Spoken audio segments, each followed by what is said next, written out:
Hey guys, this is How to Solution, and in today's video I'm going to show you guys how to get verified on your Instagram account with Meta Verified.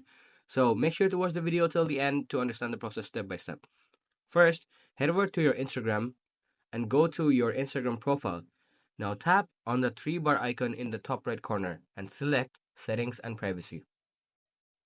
And keep scrolling down until you find something called Help. After clicking on Help, as you can see, the third option called Meta Verified. Click on Meta Verified.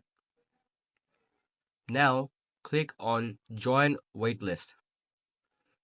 As you can see, you're already in the waitlist. So they are gonna send you a notification through Instagram or maybe your Facebook or mail. So press on OK.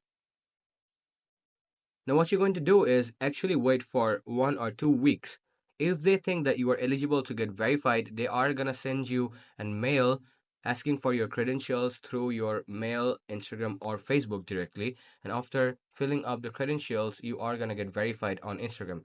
So guys, that's how you do it. Thanks for watching, and don't forget to subscribe to the channel for more tutorial videos like this, and I'll see you guys in the next one.